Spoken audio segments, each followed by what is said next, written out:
Un cordial saludo a cada uno de ustedes. Mi nombre es Juan Alberto Castañeda Méndez, abogado de profesión de Perú, egresado de la especialidad de Justicia Constitucional por la Universidad Castilla de la Mancha, egresado de la especialidad de Constitucionalismo Latinoamericano por la Pontificia Universidad Católica del Perú y actualmente maestrante en Derechos Fundamentales en la Universidad Carlos III de Madrid. El tema que voy a compartir el día de hoy de manera muy puntual y a su vez importante refiere a los principios del razonamiento probatorio en el sistema interamericano de derechos humanos. Cabe indicar de que este espacio académico forma parte del acervo de la Red Latinoamericana de Estudios de Derechos Humanos y Derecho Internacional Humanitario, capítulo Perú. En todo proceso o en todo caso, en todo procedimiento contencioso que realiza la Corte Interamericana de Derechos Humanos cuando la Comisión ha decidido emplazar o denunciar a un Estado parte de la Convención, resulta vital la valoración probatoria o el razonamiento probatorio respecto a lo que ofrecen tanto la Comisión, la víctima y el Estado, como también lo que puede traer a colación al proceso los mismos jueces interamericanos. Esta categoría de valoración probatoria y razonamiento probatorio no ha sido ajeno al derecho interno de cada Estado parte de la Convención, todo por el contrario, se ha tomado con mayor énfasis en esta categoría a través de estudios académicos como también grandes esfuerzos por parte de los organismos jurisdiccionales en la solución de casos judiciales. Y esto quizás se deba al tratamiento del derecho procesal como una categoría autónoma y ya no más como un apéndice de las ciencias, ¿no? Apéndice del derecho civil, apéndice del derecho penal o del derecho constitucional, etcétera, sino más bien al día de hoy se constituye este estudio del derecho procesal de manera autónoma. Y quizás esto ha permitido justamente grandes avances, inclusive diversas metodologías bien interesantes en materia de razonamiento probatorio, cosa que no está ajeno o en todo caso no va en vías distintas respecto a la valoración probatoria en el sistema interamericano de derechos humanos. Sin embargo, hay cuestiones muy puntuales o definidas que tienen que ver con el razonamiento probatorio en el sistema interamericano, tales como por ejemplo que tiene una base normativa bien definida que responde al reglamento de la Comisión Interamericana de Derechos Humanos y al reglamento de la Corte Interamericana de Derechos Humanos, que en principio obviamente no fue siempre así. Las normas en materia de razonamiento probatorio de la Corte Interamericana de Derechos Humanos estuvieron dispersas en un primer entonces y luego se decidió justamente sistematizar, ¿no? Sistematizar todo lo que tenga que ver con la valoración probatoria, y esto fue obtenido, o en todo caso se aprobó este reglamento de manera sistematizada en el 34º periodo ordinario de sesiones celebradas del 9 al 20 de septiembre de 1996 y que entró en vigor en el 97. Encontramos toda esta sistematización del razonamiento probatorio o la valoración de la prueba en el capítulo 4 del reglamento. Entiéndase pues a categorías como la admisión de la prueba, el tema de los peritos, testigos, gastos de la prueba, etcétera, etcétera, etcétera. Entonces, en este capítulo 4 se ve justamente el andamiaje que se estableció respecto a la valoración probatoria. No obstante, al día de hoy ha tenido algunas variaciones que han ido en relación con las modificaciones tenidas en cuenta por reglamento de la Comisión, estrictamente respecto al artículo 43, 44 y otros artículos, y que también esta suerte de andamiaje pues, interamericano en materia de valoración probatoria tiene que ver con el desarrollo de la jurisprudencia de la Corte Interamericana de Derechos Humanos, ¿no? Uno de los casos bastante importantes que tiene que ver es con el caso Velázquez Rodríguez, que muchos de nosotros lo citamos o que es de mayor recordación entre nosotros, pero aparte de ello hay casos sumamente importantes y valiosos como están el caso Solís Correa, por ejemplo, entre otros. Lo que trae consigo la jurisprudencia de la Corte Interamericana en materia de razonamiento probatorio es muy importante, por ejemplo, respecto a los estándares probatorios, es decir, en qué medida o cómo se demuestra la vulneración de determinado derecho humano ante la Corte Interamericana de Derechos Humanos, respecto a la carga de la prueba, respecto a la caracterización o particularidad de los derechos humanos en su sentido de vulneración o no, y otros aspectos que ya la misma Corte ha ido matizando para comprender este andamiaje interamericano comprendido respecto al razonamiento probatorio. Esto conlleva obviamente a puntualizar o en todo caso a enfatizar en 5 principios que creo yo importantes tener en cuenta al momento de adentrarnos o desarrollar en materia de razonamiento probatorio.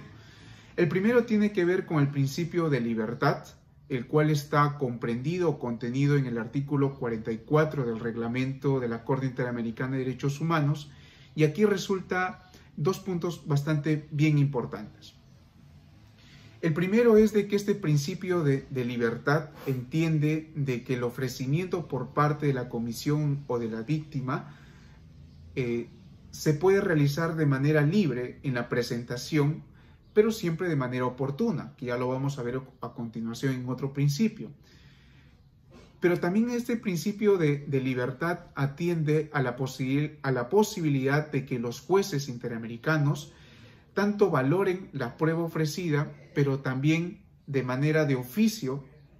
traer las pruebas necesarias que estos crean convenientes para la solución del caso. Es decir, el principio de libertad comprendido en el artículo 44 consagra la libertad de ofrecimiento de la prueba tanto a las partes del proceso interamericano, pero también permite que los jueces interamericanos valoren las mismas, como también, si creen conveniente que falte actuar otras pruebas, pueda ser de oficio consignarlas dentro del proceso interamericano. El segundo principio tiene que ver con el tema de la igualdad, el principio de igualdad que está comprendido en el artículo 43 del reglamento de la Corte Interamericana de Derechos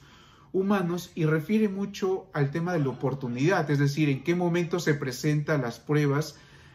dentro de este proceso. Oportunidad que me refiero a la demanda, a la contestación misma que se realiza frente al emplazamiento de esta, los escritos de deducción de excepcionalidad, etc. No obstante, de manera excepcional se pueden admitir las pruebas, es decir, cuando no se hayan presentado en estos 4 estadios mencionados, se puede aceptar las pruebas cuando medie razón de fuerza mayor, impedimento grave o alguna causa o hecho superviviente, ¿no? ¿Esto con qué finalidad lo hace la Corte de admitir estas pruebas? Lo hace a razón de proteger o cautelar el derecho a la defensa. Y que a propósito del derecho a la defensa trae consigo recordar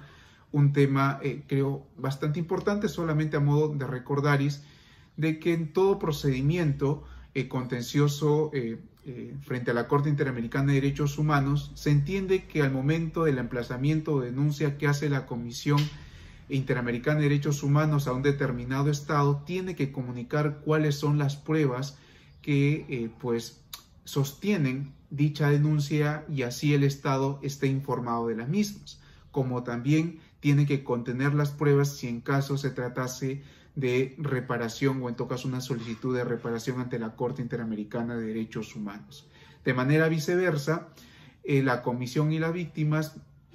tienen ese derecho de ser informados respecto a qué pruebas está presentando el Estado en su contestación o en su caso la deducción de algún tipo de excepción de improcedencia, ¿no?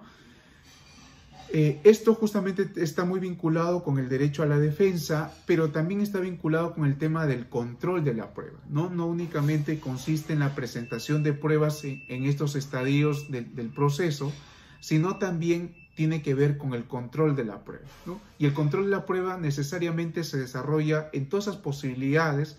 de lo que el andamiaje interamericano, como también los avances o categorías que ha marcado la pauta la jurisprudencia interamericana de derechos humanos en materia probatoria, permite, ¿no? Por ejemplo, el tema de la recusación de testigos, el tema de la declaración de peritos y testigos, el tema pues de la inspección judicial, entre otras, ¿ok? Entonces, a razón de estas consideraciones, el principio de igualdad resulta importante entender la presentación de las pruebas en una determinada oportunidad que amerite una valoración correcta respecto a una correcta información y también una correcta ejercicio del derecho a la defensa. Otro principio que tiene que ver con el razonamiento probatorio es el principio de inmediación, ¿no? Que al fin y al cabo no se diferencia mucho de lo que nosotros hemos aprendido en la teoría general del proceso civil de pronto,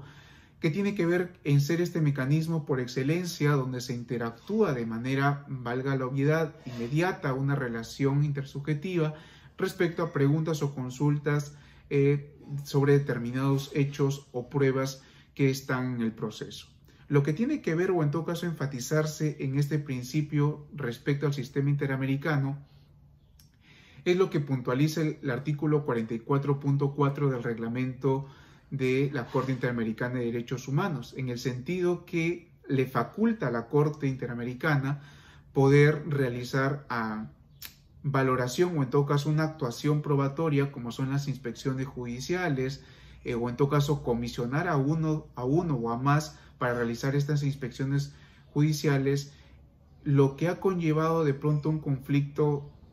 digamos, interpretativo en buena medida, toda vez de que sucede un problema de doble actuación probatoria. Es decir, muchas veces se cree por parte de los jueces interamericanos de que sobre determinada prueba que ha presentado la comisión es necesario realizar una prueba por parte de la Corte Interamericana, lo que se ha llamado en la doctrina interamericana como la doble prueba, ¿no? O la doble valoración de la prueba ofrecida. Y esto se da a razón de un argumento pues, que se manifiesta a razón del artículo 44.4 del reglamento, en que las pruebas ofrecidas por parte de la comisión no se han dado a razón de la inmediación que haya podido tener los jueces interamericanos. Y es por esta razón que es necesario realizar estos tipos de comisionado o en todo caso estos tipos de prueba. Y lo que resulta de alguna u otra manera una particularidad por parte de los jueces interamericanos es que, digamos, ofrecer de manera de oficio una prueba o en todo caso realizar estos tipos de actuaciones probatorias hacen de que su caracterización por hallar una verdad en la solución del caso interamericano sea de característica pues persecutoria o en todo caso de carácter inquisitiva, equilibrada con el tema garantista, ¿no?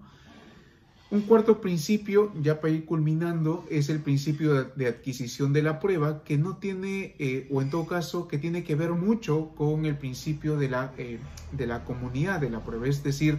que la prueba no pertenece de manera exclusiva a quien lo ofrece, sino que esta prueba, dada ya en el proceso, forma parte del mismo, es decir, forma parte del todo, y en la cual en muchas ocasiones una prueba ofrecida por parte del Estado ha sido pues usada por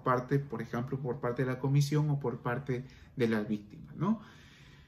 Cabe indicar que este principio de la adquisición de la prueba no es una categoría reconocida de manera formal por parte del reglamento de la Corte Interamericana de Derechos Humanos, pero sí por el desarrollo de la jurisprudencia de la Corte Interamericana de Derechos Humanos. Finalmente, el principio de razonabilidad, y aquí resulta algo muy puntual e importante, ¿no? Aquí la Corte Interamericana de Derechos Humanos, en su entendido de su desarrollo jurisprudencial, cree que por este principio de razonabilidad se tiene que solucionar los casos atendiendo a los hechos de fondo o en todo caso al asunto de fondo y no tanto a los asuntos técnico-procedimentales, ¿no? Lo que resulta en gran medida un hecho bastante importante toda vez de lo que se trata a razón de determinar si un Estado ha vulnerado determinados derechos humanos, sea por omisión, por acción o por aquiescencia. Resulta importante saber qué elementos probatorios o en todo caso si esos hechos determinan la vulneración de un derecho humano comprendido en la Convención Americana de Derechos Humanos u otros tratados internacionales vinculados a este. Estos 5 principios principio de la libertad, la igualdad, inmediación, adquisición de la prueba y razonabilidad tiene que ver mucho con lo que les había indicado del razonamiento probatorio y que de alguna otra manera permite una dinámica un poco más prudente en otras categorías que tiene que ver ya con mayor profundidad en el razonamiento probatorio que realiza el sistema interamericano y que seguramente lo abordaremos en otro capítulo o en todo caso en otra cápsula que tenga bien realizar la Red Latinoamericana de Estudios de Derechos Humanos y Derecho Internacional Humanitario Capítulo Perú. Sin más, les agradezco por la atención prestada y no se olviden, igual va a estar en la descripción de este video, el correo electrónico para quienes desean ser parte de esta Red Capítulo Perú, que solamente tienen que enviar sus datos completos. Un gran abrazo y espero que haya sido de utilidad